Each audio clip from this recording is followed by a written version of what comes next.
수요일에 오신 분들 정말 환영하고, 또 새벽에 오신 분들도 환영하고, 또 말씀을 들으러 오신 분들이 참 귀하다, 그런 마음을 갖고 요즘 설교를 이렇게 준비하고 있어요. 오늘은 먼저 한번 옆에 분하고 먼저 한번 이렇게 활짝 웃으시면서 인사할 때, 오늘 잘 오셨습니다. 잘 오셨습니다. 은혜 받으세요. 오늘 본문의 말씀은 이제 엘리야의 낙심이에요. 그러니까 우리의 믿음은 이렇게 막 충만하다가도 갑자기 믿음은 약해질 수 있다는 걸 꼭 기억하셔야 돼요. 그래서 내 믿음을 잘 유지하셔야 돼요. 믿음은 항상 이렇게 좋은 상태로만 유지되는 게 아니에요. 믿음이 있다가도 내 믿음이 금방 이렇게 약해질 수 있고, 믿음이 없는 사람처럼 될 수 있다는 것을 우리가 엘리야를 통해서 보게 돼요. 엘리야는 기도의 사람이었고, 엘리야는 믿음의 사람이었어요. 엘리야는 능력의 사람이었어요. 그런 엘리야가 오늘 본문에 보시면 갑자기 믿음이 완전 없는 사람이 돼버려요. 그래서 그 이유가 무엇일까를 좀 오늘 보려고 해요. 첫 번째 이유는 이세벨의 위협이라고 보시면 돼요. 이세벨의 위협. 이세벨이 누구죠? 아합의 부인이죠. 근데 오늘 19장 1절을 한번 보면은 뭔가 좀 이렇게 좀 잘못 좀 된 부분이죠. 왜냐하면 왕이 왕비에게 보고를 하는 걸 볼 수가 있어요. 아합이 그동안에 있었던 엘리야와 바알 선지자, 갈멜산 그 영적 전투에서 이제 있었던 일을 왕이 아내한테 보고를 해요. 자, 1절 한번 다시 한번 읽어보겠습니다. 아합이 엘리야에게 행한 모든 일과 그가 어떻게 모든 선지자를 칼로 죽였는지를 이세벨에게 말하니. 그러니까 이제 좀 뭔가 잘못된 거죠. 아합이 왕궁으로 돌아왔는데 아내 이세벨에게 지금까지 있었던 그런 과정을 보고를 하는 거예요. 그러니까 왕이 아내한테 보고를 하는 거예요. 그 이야기를 들은 이세벨이 좀 화가 나가지고 이제 자기의 신하를 이제 보내서 엘리야에게 이제 자기 하고 싶은 말을 전하는 거예요. 2절을 한번 보시면요, 2절 이렇게 2절 읽습니다. 이세벨이 사신을 엘리야에게 보내어 이르되 내가 내일 이맘때에는 반드시 내 생명을 저 사람들 중 한 사람의 생명과 같게 하리라. 그렇게 하지 아니하면 신들이 내게 벌 위에 벌을 내림이 마땅하니라 한지라. 이제 내일 죽는다는 거예요. 내일 너 나한테 죽어, 이제 그런 말이에요. 너의 생명은 내일로 끝난 줄 알아라고 하는 엘리야를 죽이겠다는 위협이죠. 무서운 협박이죠.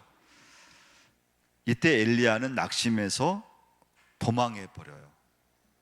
그러니까 참 믿음의 사람이었던 엘리야, 기도의 사람이었던 엘리야가 낙심과 절망 속에서 하나님께 자기를 데려가 달라고 자살 기도까지 하는 그런 이제 모습을 볼 수가 있어요. 자, 말씀 교자문 1번 한번 읽어보겠습니다. 이세벨의 무서운 협박 때문이었습니다. 그러니까 엘리야가 왜 무너졌을까요? 첫 번째 이제 이유는 이세벨의 무서운 협박 때문에 그랬다는 거예요. 그러니까 너의 생명 내일로 끝난 줄 알아. 내가 너 죽일 거야. 이것이 이제 엘리야로 하여금 낙심해서 도망해 버린 이유예요. 두 번째 말씀 2번 한번 같이 한번 읽어보겠습니다. 엘리야가 하얀 곡선을 그리게 된 두 번째 이유 3절, 이 형편을 보고 움직였기 때문입니다. 엘리야가 상황을 본 것입니다. 저가 이 형편을 보았다는 것입니다. 3절 한번 읽어보겠습니다. 그가 이 형편을 보고 일어나 자기의 생명을 위해 도망하여 유다에 속한 브엘세바에 이르러 자기의 사환을 그곳에 머물게 하고. 자, 첫 번째는 이세벨의 위협 때문에 엘리야가 낙심했다 그랬잖아요. 근데 사실은 이세벨의 위협이 있어도 엘리야가 딱 중심을 잡았으면은 믿음이 흔들리지 않았을 거예요. 그러니까 사실 이세벨의 위협으로 인한 이제 낙심이지만 사실은 엘리야의 그 안의 문제라고 보시면 돼요. 엘리야 자신의 문제라고 보시면 돼요. 엘리야는 상황에 민감하게 된 걸 볼 수가 있죠.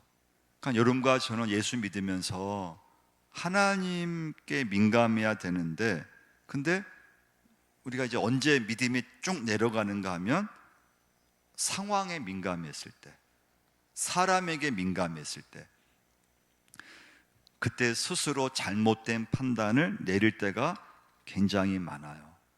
그러니까 엘리야는 지금 뭔가 잘못 본 거예요. 지금까지는 어려움이 있어도, 큰 막 문제가 있어도 하나님만 바라보면서 잘 이렇게 보아왔고 문제를 넘어왔는데, 근데 이제 이세벨의 위협 그 앞에서 엘리야는 좀 이상하게 이제 잘못 보고 있어요. 보기는 보는데 잘못 보고 있어요. 그러니까 엘리야 눈에는 하나님이 보여야 되는데 하나님은 안 보이고, 그리고 문제만 자꾸 보이는 거예요. 상황만 자꾸 보이고 이세벨의 위협만 자꾸 보이는 거예요. 지금까지 엘리야를 통해서 우리가 보았듯이 말씀 한마디로 하나님께서 3년 6개월간 비를 내리지 않으셨어요. 사르밧 가부 집에 가서 떡가루와 기름이 마르지 않게끔 역사하신 하나님이세요. 까마귀를 보내서 그리 시냇가에서 엘리야로 하여금 먹여 살리셨던 하나님이세요. 갈멜산에서 하늘에서 불을 내리게 하셨던 그 하나님이 엘리야의 그 시각에서 사라진 거예요. 근데 오늘 여러분과 제가 오늘 말씀 함께 나누면서, 그럼 엘리야만 그럴까요? 엘리야만 그렇습니까? 우리의 모습도 이럴 때가 있다는 거예요. 하나님을 잘 믿는 것 같지만 어떤 문제를 만날 때 갑자기 하나님이 보이지 않는 거예요. 믿음 생활 잘 해오다가 문제도 있어도 그걸 잘 넘어서고 위기가 있어도 하나님 의지하면서 기도하면서 잘 넘어왔던 그 믿음의 사람이 한순간 갑자기 하나님을 잊어버릴 때가 있다는 거예요. 그래서 안 믿는 사람처럼 될 때가 있다는 거예요. 그래서 오늘 말씀을 통해서 여러분과 저도 이럴 때가 있다는 것을 꼭 기억하셔야 돼요. 하나님이 갑자기 보이지 않을 때가 있어요. 근데 언제 안 보이느냐? 상황만 너무 그것을 바라볼 때, 하나님을 바라봐야 되는데 하나님을 붙잡지 못하고 상황만을 바라보게 되면 믿음이 이렇게 위축돼요. 여러분, 성도는 환경에 민감한 사람이 아닌 줄 믿습니다. 그러면 성도는 형편에 따라 움직이는 것이 아니고 하나님께 민감하면서 내 인생의 발걸음을 움직이는 사람이 성도인 줄 믿습니다. 여러분, 저도 뭐 이렇게 설교하지만 환경을 바라볼 때가 저도 있거든요. 근데 여러분, 환경을 딱 보면은 누구나 움츠러들어요. 그 환경 앞에요. 문제 앞에 누구든 믿음 생활 잘했던 사람도 그냥 그 문제 앞에서 나도 모르게 움츠러들고 위축이 되고, 그래서 여러분과 저는 하나님을 하여튼 바라보려고 애를 써야 돼요. 너무 상황만 보면 안 돼요. 그럼 위축되고 움츠러들어요. 하나님을 붙잡으셔야 돼요. 환경을 보면 언제나 환경은 우리보다 크게 느껴져요. 하나님께 우리의 눈을 고정하면 환경은 극복할 수 있는 줄 믿습니다. 근데 사람이 보이거나 문제만 보이면은 하나님은 사라져 버려요. 하나님은 눈에 보이지 않아요. 자꾸 하나님을 바라보려고 애를 써야 돼요. 그러면 이세벨의 말은 중요하지 않게 돼요. 환경은 우리의 적수가 될 수가 없어요. 사람의 어떤 말도 그것이 우리를 두렵게 하지 않아요. 그런데 이제 하나님이 안 보이고 자꾸 상황만이 보이면 사람이 말이 자꾸 이렇게 걱정도 주고 막 불안한 마음도 생기고 자꾸 이렇게 염려가 생겨요. 환경을 보고 있으면 우리는 그 환경에 묻혀버릴 수밖에 없어요. 자, 3절을 다시 한번 읽어보겠습니다. 그가 이 형편을 보고 일어나 자기의 생명을 위해 도망하여 유다에 속한 브엘세바에 이르러 자기의 사환을 그곳에 머물게 하고. 오늘 말씀의 제목을 여기서 따왔어요. 말씀의 제목이 뭡니까? 자기를 위해 살 때 성도는 실패해요. 여러분, 신앙인의 실패는 언제 오는가 하면요, 나를 위해 살 때 신앙은 실패하게 되어 있어요. 자, 엘리야가 3절 말씀에 어떻게 나와 있습니까? 그가 이 형편을 보고 일어나 자기의 생명을 위해 도망했다 그랬잖아. 엘리야가 이런 사람이 아니에요. 그런데 믿음이 약해지니까 자기 생명을 위해서 도망하기로 생각했기 때문에 엘리야는 실패한 거예요. 여러분과 저도 살아가면서 나를 위해서 살 때 우리의 믿음은 실패해요. 그래서 어떻게 하든지 주님 위에 살려고 하셔야 돼요. 할렐루야. 성도는 그래서 자기 문제에 매달리게 되면은 사람 때문에 고민하다가 실패하게 되어 있어요. 그러니까 우리는 살면서 사실은 여러 가지 문제가 있잖아요. 자녀 일이든 또 배우자의 일이든 직장의 일이든 사업의 일이든, 그럼 우리는 고민을 안 할 수는 없어요. 그런데 살아가면서 너무 내 문제만 너무 매달리고 그리고 막 사람으로 인해서 고민하는 순간에 실패한다는 거예요. 그래서 자꾸 여러분과 저는 하나님을 바라보려고 애를 써야 돼요. 그러니까 그 상황, 지금 내가 지금 겪는 문제, 그 문제에 너무 빠져버리면 안 된다는 거예요. 그러면 우리의 믿음은 한순간에 이렇게 약해져 버려요. 자, 세 번째 메시지예요. 자, 근데 하나님은 이 엘리야를 찾아와 주셨어요. 근데 한 번만 온 것이 아니고요, 2번이나 엘리야를 찾아와 주셨어요. 그리고 그 엘리야를 일으켜 세워 주세요. 힘을 주세요. 세 번째, 우리 말씀 교재 한번 보시면요, 읽어보겠습니다. 하나님은 엘리야를 찾아 주셨습니다. 그것도 친히 2번이나 찾아와 주셨습니다. 그리고 그를 일으켜 세워 주셨습니다. 하나님의 위로를 이제 보게 돼요. 5절 말씀 한번 읽어보겠습니다. 로뎀 나무 아래 누워 자더니 천사가 그를 어루만지며 그에게 이르되 일어나서 먹으라는. 여기서 여러분과 제가 꼭 봐야 될 포인트가 하나가 있어요. 하나님이 엘리야를 책망하지 않으셨다는 게 중요해요. 야, 너 왜 이렇게 믿음이 없어? 야, 너 엘리야 맞아? 너 이렇지 않았잖아. 너 이렇게 도망하면 되겠어? 이렇게 하나님 편에서 책망을 할 만한데 하나님은 엘리야를 책망하지 않으시고 엘리야를 2번씩이나 찾아와 주시고 그 엘리야를 위로해 주셨어요. 여러분, 진짜 위로는 하나님의 위로인 줄 믿습니다. 여러분, 위로자는 하나님 한 분밖에 없어요. 하나님만이 나를 위로하실 수가 있어요. 사람이 아니에요. 그래서 여러분과 저는 항상 하나님을 바라보도록 하셔야 돼요. 자, 그럼 여기 위로의 특징이 하나가 있어요. 여러분, 사람을 위로하실 때 이 본문을 꼭 적용하셔야 돼요.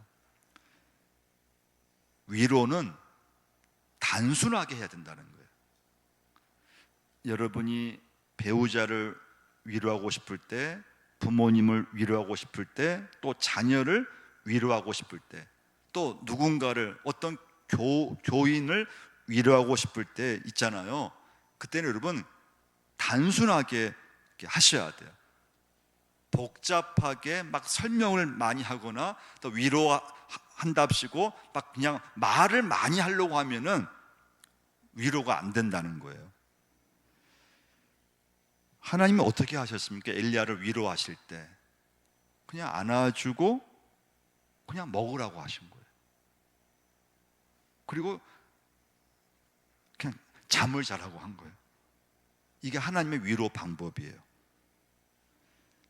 하나님의 위로는 너무 단순해요.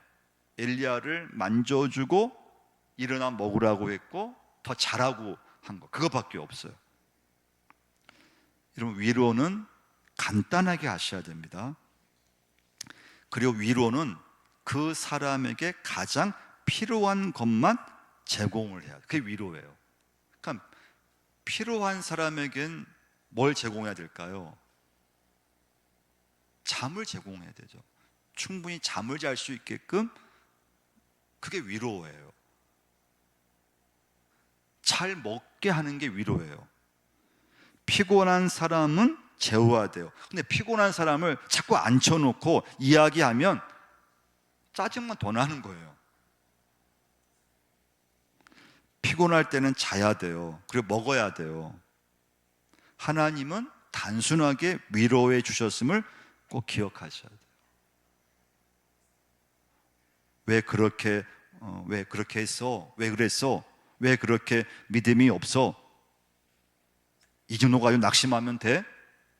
그렇게 하나님은 책망하지 않으셔요. 그런 말 들으면 짜증나요, 그냥.